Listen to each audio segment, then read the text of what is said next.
Everybody, hey, this is Eboni Douglas, and I want to share with you my trip to Paris, France this year. For those of you that are new to my channel, Empowering Life After Loss was created in honor of my daughter, Eboni Douglas. She was killed in a car accident in 2012 after me and my husband dropped her off at Prairie View A&M University to start college. She was there less than 2 weeks. She was in a car accident. The state trooper came to our door, told us that our daughter had been in a car accident and she had been killed. She was 17 at the time. It's been 10 years this year. Eboni was at PVAMU to begin her career in nursing. For those of you that don't know, I am a registered nurse. I'm also a family nurse practitioner. I also have a doctorate in nursing practice, so I'm a nurse at heart. That's my thing. That's what I do. My daughter was following in my footsteps. However, she didn't get to continue her journey. One of the things that we talked about, and we talked almost every day. Well, we talked every day, not almost every day. We talked every day. One of the things we had talked about was when she graduated, we would go to Paris, France, as part of a graduation trip to celebrate her successes once she graduated school. Well, she was killed within 2 weeks of her journey, so we never got to celebrate that trip or have that graduation trip together. And after she passed, I always wanted to go to Paris because we had talked about going to Paris. So that was her dream trip. So I wanted to go there and visit there. We were supposed to do it together, but it didn't happen like that. Well, this year, at the beginning of the year, my husband got a bonus. So he came home and he was like, babe, let's go to Paris. And I'm like, you're kidding, right? And he's like, no, let's go to Paris. And I'm like, it was bittersweet. I was happy, but I was sad. I was sad because I felt like that was something that I was supposed to do with her. But at the same time, I felt like I could go. We did have Eboni cremated. At the time, I thought, well, I could go scatter her ashes in Paris. I could go leave her in Paris where she wanted to go. So I started doing my homework about scattering ashes in, places and stuff like that. Well, I realized that it was illegal. Eboni is cremated. She's been on my fireplace for the last 10 years, so I was going to take the ashes to Paris. I took a little bit of the ashes out for my kids because they had told me they wanted some ashes, so I bought some containers to give to my children, but I was going to take the rest of her ashes to Paris. Well, long story short, that didn't happen because it's illegal. In Paris, you cannot just scatter ashes in Paris. Well, you can, but it's against the law. So, and most people that live there, they can keep the ashes in the house for about a year, but after a year, I believe they have to go scatter the ashes in the cemetery. So I decided not to take them there because, I didn't want to go to jail in another country. So I just said, it ain't worth all that, but let me go anyway. I'm gonna go and I'm gonna honor her. And I'm going to remember her in a way and have a time that we would have had together. So that's what I did. I started looking at the things to do in Paris. What are the best things to do in Paris? I looked up everything, came up with some activities for me and my husband. We went this year, October the 20th through the 28th. October 22nd is Eboni's birthday, and we celebrated her and we had a marvelous time. So what I want to do with this video is take you on our trip to Paris, France, and show you some of the things that we did in honor of our daughter. And what I do want to do, the whole purpose of my channel is when I lost my daughter, I did not think I could go on. I did not think that I could live. I did not think I would ever be able to be happy again. I didn't think I would be able to live again. I didn't think I would be able to laugh again. There were many days that I just wished I wasn't here.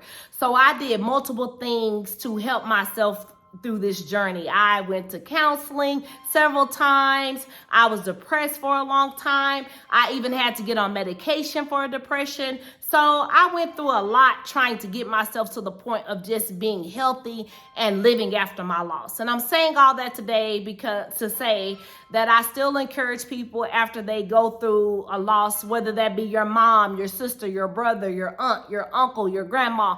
It's anybody in your family that you've lost that you feel like you just cannot make it another day.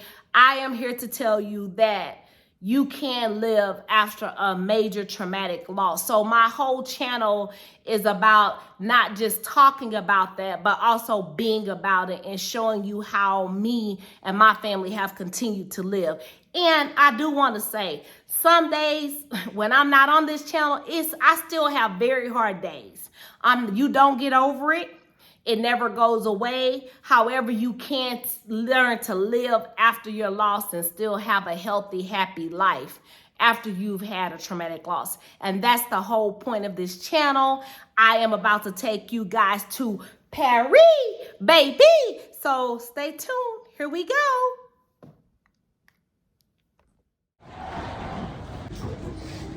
The hotel that we stayed at was called the Pullman La Défense. When we booked the hotel, we thought the hotel was in Paris, but actually the hotel was in a suburb called La Défense. It's only about 5 miles from the Eiffel Tower and everything, but even though it seemed really, really close, it took about 20-30 minutes to get to the Eiffel Tower. Right now you're looking at the room. This is a view of the outside of the hotel, what it looked like on the outside, and you could also catch the metro. That night we did go down to the Eiffel Tower to see the Eiffel Tower. That was our first night in town. I had waited, for years I had to go see it. So this is the first night we were in town and went to see the Eiffel Tower. On 10/22, that was Ebony. On 10/22, we went to the restaurant for Ebony's birthday. The restaurant was Jules Verne. I might be pronouncing it wrong, but this was the restaurant. It's inside of the Eiffel Tower. It's on the 123rd floor. When you walk in, they have paintings on the wall of the restaurant. They have a bookshelf, and there's an elevator to get you up to the 123rd floor. As you can see, we're going up to the top of the Eiffel Tower. As you go up, if you are not going to the restaurant, you can go inside the Eiffel Tower, and you have to walk up the first 2 flights of stairs, and then you can catch the elevator up to where we were, which was kind of like a little bit above the middle, but there is so many people waiting for the elevator to get up there. So it was so nice to be able to go to the restaurant and be midway to the top. Of course, also you can get tickets to actually go to the top of the Eiffel Tower, but the line is wrapped all around for people waiting to go to the top of the Eiffel Tower. And actually they sell out of tickets, so once they sell out, they don't allow anyone else up there. I also want to share too that it's been 10 years since we lost our daughter, which it has been very hard. It hasn't been easy. People think you get over it. They think you don't stop thinking about them as time goes on, but you don't.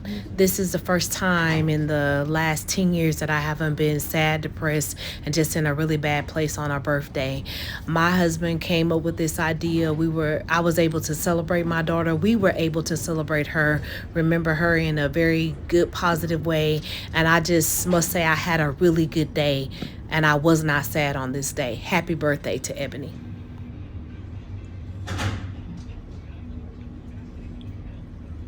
Ooh, Lord, it seems like a long ride, but it would have been either further going up the stairs. This is an actual restaurant. We're sitting at the table. You can see the view of the city from the restaurant. It was just so beautiful to sit there and be able to look at the overview of Paris. When we were up there, that was when my husband said, we get to see Paris like at a whole nother level, because we had only been there for a day. We hadn't really done a whole lot of activities, so it was just a great view of the city from there.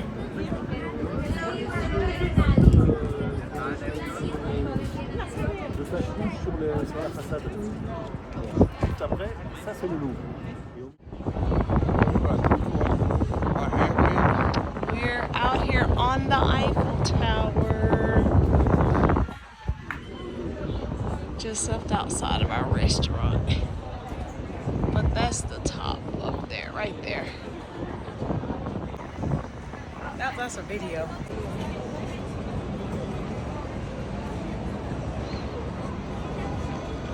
We're standing under the Eiffel Tower. right here under it.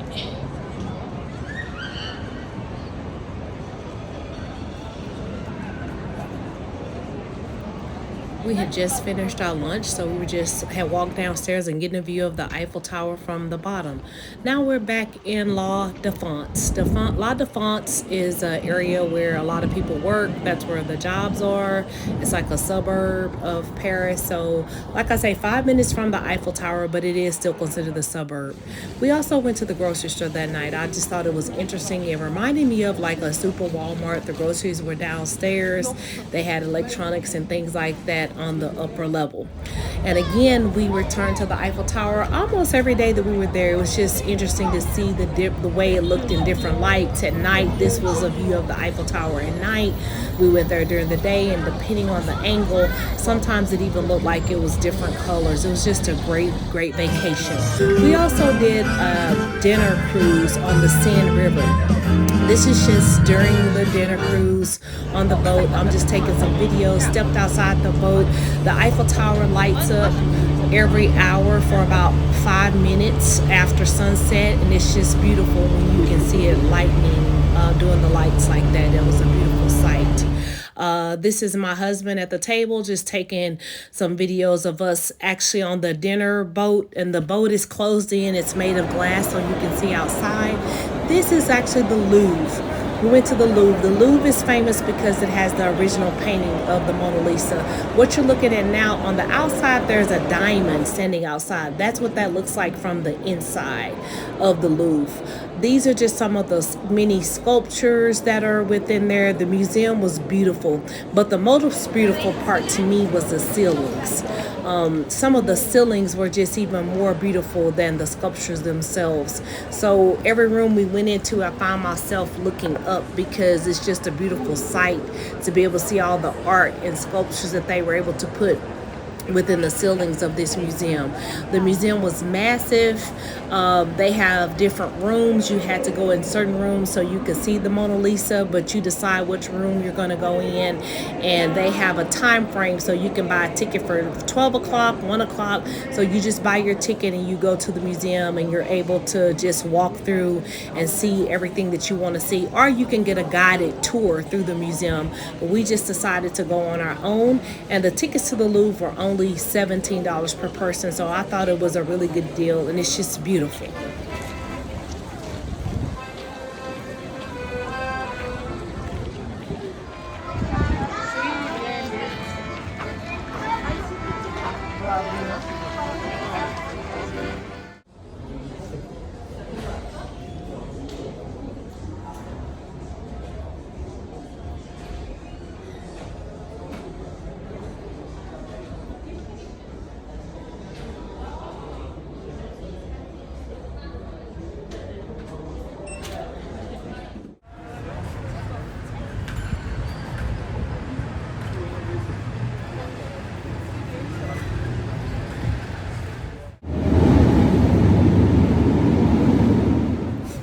We decided to do this walking tour of Paris. It was $60. It was the best thing ever. We went to this cathedral church. People were praying. You were able to light candles in there. It was just beautiful. Also, the ceilings were just something to see within all of these buildings. On this walking tour, she took us through also some of the areas in Paris, and you can see we're going to come up on these apartment homes. These are the apartment homes in Paris. Unlike Texas, the richer people live on the lower levels because there's no elevators and escalators, and the poor people live upstairs because there's more stairs to climb. That's what the lady told us on the tour. This is we're still on the walking tour. This is actually the Moulin Rouge at night. We went to see the Moulin Rouge show. I do have some pictures on Instagram. We also went to this little area. There were artists that had paid to do paintings there, so we had a painting done of ourselves. And of course, we went back to the Eiffel Tower, where you can see the waterfalls, the Eiffel Tower. And our last day there, we went to the House of Versailles, or Chateau Versailles. That's what they call it. And you have certain rooms in there that they're known for within the palace or Versailles or the Chateau Versailles. Just depends on how you want to name, what you want to call it. But also the ceilings, again, beautiful. You see the different ceilings. I did do videos of the rooms that it's known for. So you can buy an audio recorder in there. It's $5. You can put it in your ear, and as you go into the rooms, you put the number into your audio recorder, and it gives you the history of every room that you're looking at. So again, it wasn't for us to go to the gardens and to actually go into the building. It was about $28 per person. So it wasn't that expensive. Or you could get a guided tour where you could pay somebody to guide you through. But the box was only $5, and it would tell you everything that you were looking at. What, you know, it would explain the full Chateau of Versailles to you.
C'est vrai.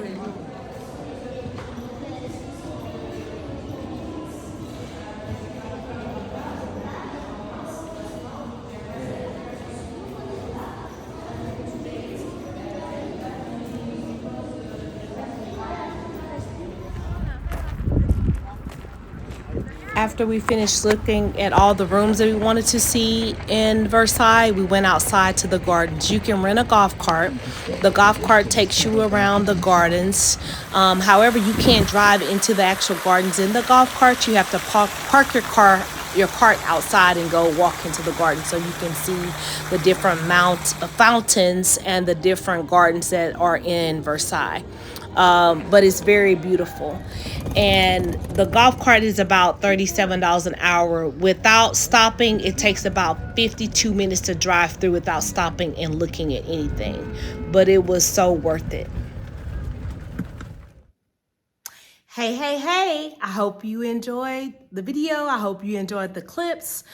And what I want everybody to do is find your way to remember your loved one. Even though they're gone, they're within us. So they're gone, but they're still here. But they can only be here if you let people know and remember who they were and what they meant to you. So you have to find ways that honor your family member. That might be different. That might be taking a trip. I don't know what that is for you, but I'm showing you the ways that I've done it to heal and be in a better place mentally, emotionally, and I'm working on physically, but we'll get to that later. And y'all have a good day. Subscribe, like, and thank you for tuning in for Empowering Life After Loss. Rest in peace, Eboni Douglas. And if you don't know her, you're gonna know her through her mom, Elanda Douglas. You guys have a great day and see you later. Bye.